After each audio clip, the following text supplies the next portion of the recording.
Chapter 2, 1970-1971, Opening the Sahasrara. Shri Mataji called the seekers. We lived in Mumbai when I was a child, and my grandmother was very religious, reading scriptures and doing pujas. She regularly went to temples. One time my grandmother went to a bhajan session in a temple, and after it was finished she came out.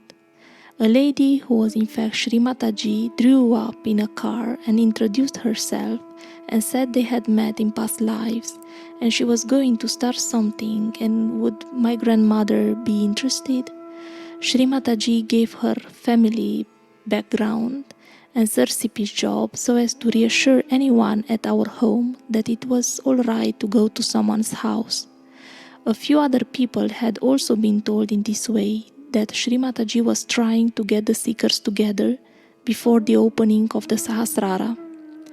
After going to Jivanjot, my grandmother came very excited at home, saying that she had met someone very amazing. She got a confirmation of this because I saw someone outside our house, sort of looking at it, and when I described this man to my grandmother, she recognized him as Sri Shirdi Sainath, whom she worshipped. When we looked outside again, he had completely disappeared. Anonymous Indian Sahaja Yogini. I am about to start this work. Shri Mataji used to stay at Jivanjot, Mumbai, in 1970 and was known as Mrs. Nirmala Srivastava.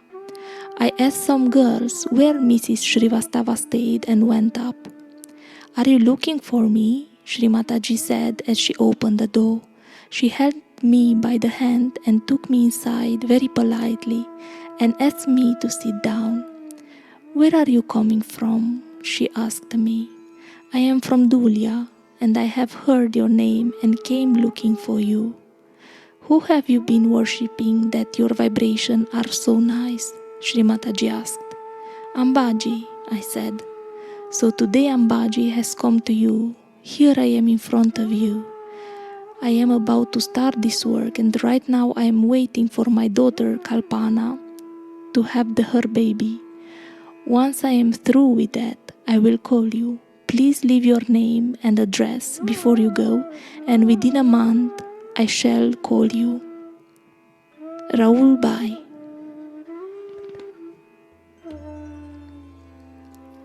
How amazing it was! Shri Mataji asked my grandmother to go to her house, and after a few sessions, a group of 10 or 12 people went up to Nargol, where Shri Mataji opened the Sahasrara. When my grandmother came back from that, she told everyone in our house how amazing it was, and how she would get up early in the morning and bath in the ocean and sit for meditation. Anonymous Indian Sahaja Yogini. They all felt the cool breeze. After opening the Sahasrara at Nargol on the 5th May 1970, Shri Mataji slowly, one by one, raised the Kundalini Shakti of the seekers who came to her, and they all felt the Param Chaitanya Shakti, the cool breeze on their fingertips, hands, and at the Sahasrara chakra. Suresh Thakur. Nargol, a holy pilgrimage place for all Sahaja yogis. Nargol is a small village on the beach about 16 kilometers from Sanjan in South Gujarat, just inside Gujarat state and close to the border with Maharashtra. The creek between Sanjan and Umergaon was an active port many years back and was where the Parsis landed over 1,000 years ago and settled in Nargol, Sanjan and other places nearby. The Parsis originally came from Iran and are followers of Shri Zoroaster, an avatar of Shri Adiguru Dattatreya. It was on the morning of the 4th May 1970 that Shri Mataji Nirmala Devi decided to open her and the universal Sahasrara. She sat in meditation from 12 noon of that day under a saru tree on Nargol beach And on the 5th May 1970 at 4:40 a.m., the Brahma Muharat, the dawn and the auspicious divine moment when she opened the whole universal Sahasrara. Shri Mataji has described this in her lectures about how the Param Chaitanya Kundalini entered her body and the Kundalini, the Sahasrara Shakti, was raised. Shri Mataji had gone to Nargol on 3rd May 1970 and stayed in a bungalow named Blue Heaven, which belonged to Shri Talyar Khan, the collector of the Bulsar district at that time. It is said by old local residents of Nargol that when Shri Mataji was meditating on that night in 1970, 4 dogs came and sat all a little distance from the saru tree at the 4 corners and stayed there until the following morning. Suresh Thakur. A trip to Bordi. We all went from Bombay to Bordi in a train with Shri Mataji. She would talk to all of us and we would follow her wherever she went. I would never leave Mother as I wanted to see what she did. I would follow her and do as she directed without any questions. Look at Raul Bai from Dhulia. She always has her attention on what I am doing, not like some others who are busy wasting their attention on some trifling matter, she said, and used to call me Raj Kunvar. We were all staying in a school, and after dinner she would start giving realization to people. She asked me to keep my hands under her lotus feet. Mr. Moody, who was then the leader, used to understand everything. I personally never understood anything, as for me, what she said was it. If she said I was realized now, for me it was that.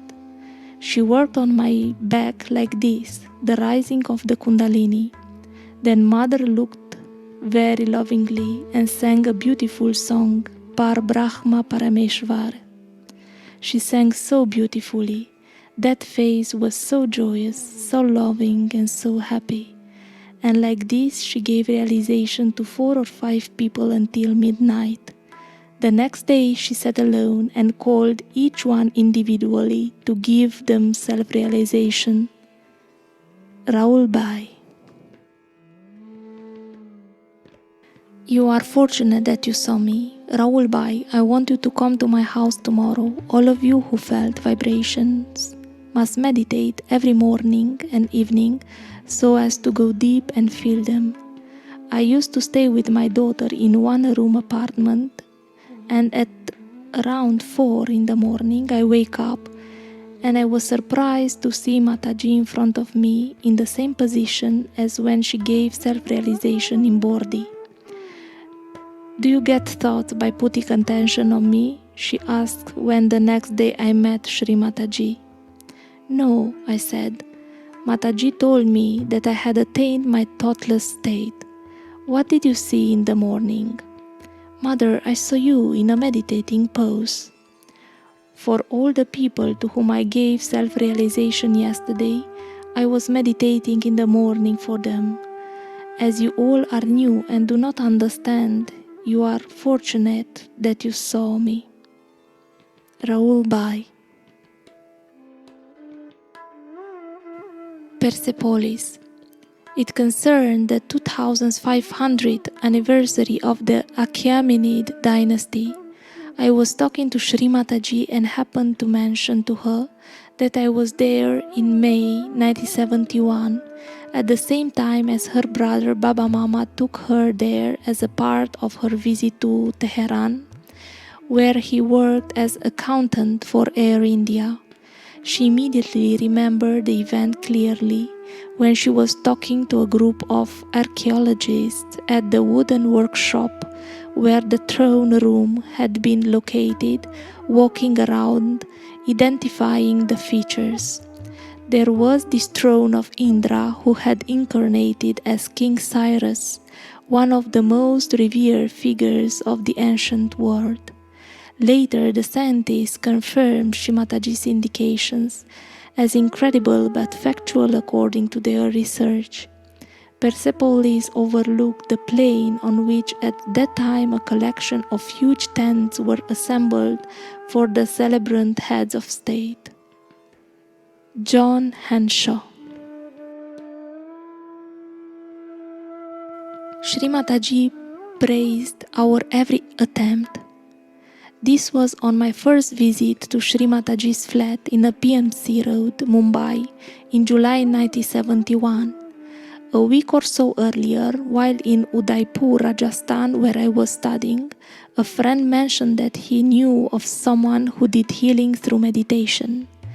I needed healing, but also was desperate to find a guru. This fitted the bill, so to speak. 24 hours later, an 8 hours bus ride and a 12-hour train journey found me in Mumbai trying to get details of her address. A week later found me sitting in a taxi with someone who had been treated by Shri Mataji. At last we were on our way to her place. When we arrived, the lady who took me there pointed to Shri Mataji's flat. "Go there and say you are here to see Mrs. Shrivastava," she advised. A few moments later, I was let in by her servant. Shri Mataji came into the lounge. "How are you?" she asked. "Happy," was my reply. She then asked where I was from, and I said I was from South Africa. Her next words took me by storm.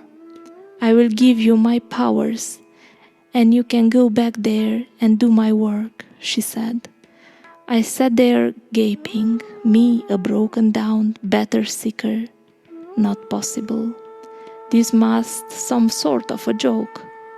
But Shri Mataji was so vibrant and beautiful that I stayed put and am ever so glad I did. Anonymous South African Sahaja Yogi.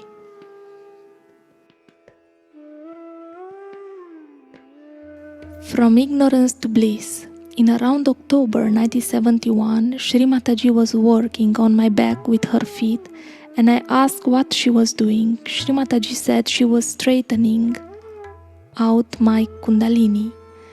My thoughts were, it must be pretty twisted. But then I felt so happy that someone was doing it for me after all these years of trying to awaken my kundalini myself. Until that point, Shri Mataji had never mentioned much about the kundalini. In those days, Shri Mataji never corrected or challenged our beliefs, but praised our every attempt to understand and experience our beings. She led us from where we were in our deluded states to our enlightened state, from ignorance to bliss, so very gently that we did not realize where we were going till we had arrived. Anonymous South African Sahaja Yogi.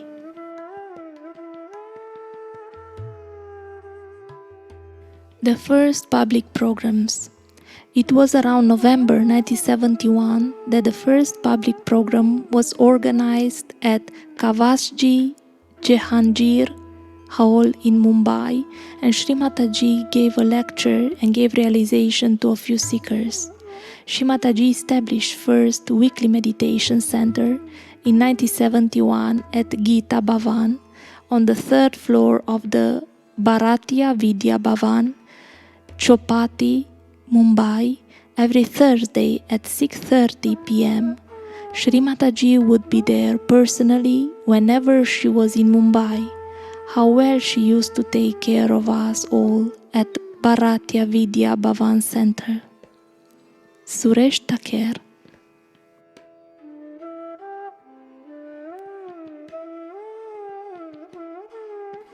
Bring her along. The first time I saw Shri Mataji was in her house at Jivan Jopt in about 1971. I was a schoolgirl at the time. Shri Mataji used to invite people to the house.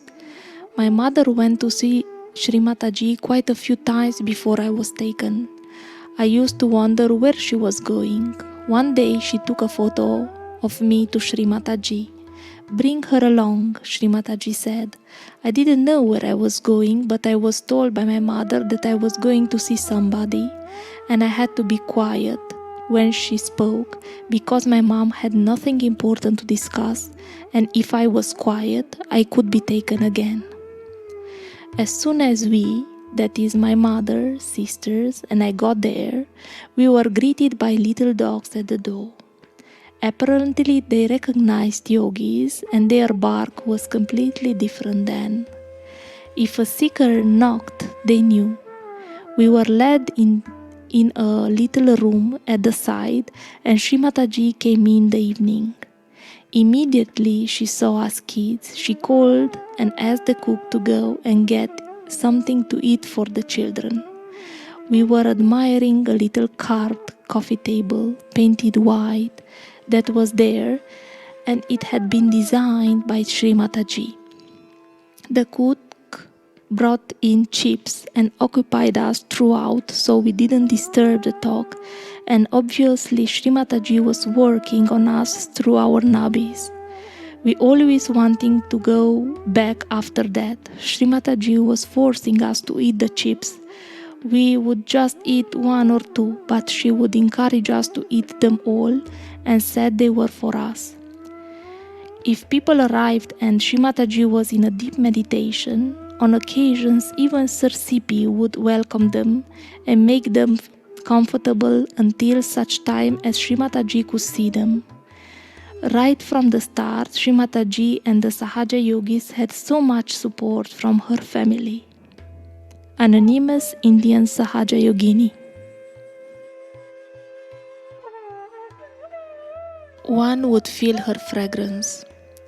After the first meetings at Jivanjot, I was allowed to go to the talks that Shri Mataji used to give near Dadar. There would be 60 to 100 people. Everyone would come in and sit with their eyes closed, and Shri Mataji would arrive. Sometimes she would give a talk, and sometimes she would just give an introduction. "Close your eyes," she would say then, and she would walk around the whole hall and put her hands on everyone on the Sahasrara. As she came closer, one would feel her fragrance as she went past us and moved between people. Then we would feel her hand come on our Sahasrara.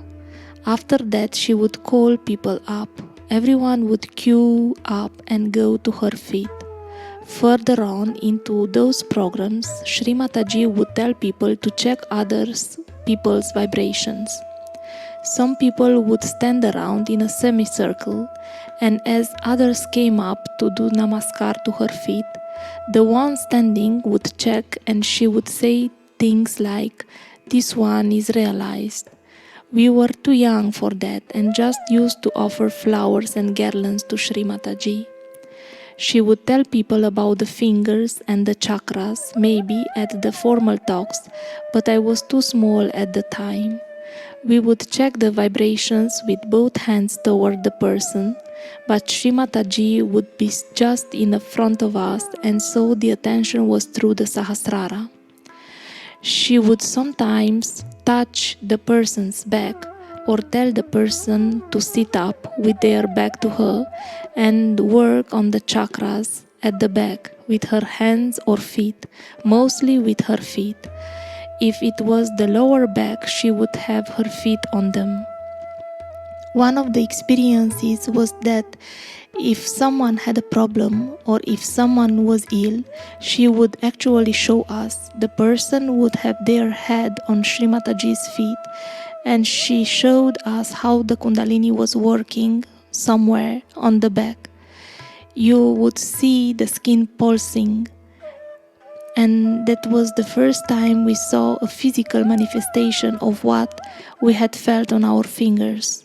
Shri Mataji explained that wherever there is a blockage, the Kundalini goes and clears that. Anonymous Indian Sahaja Yogini.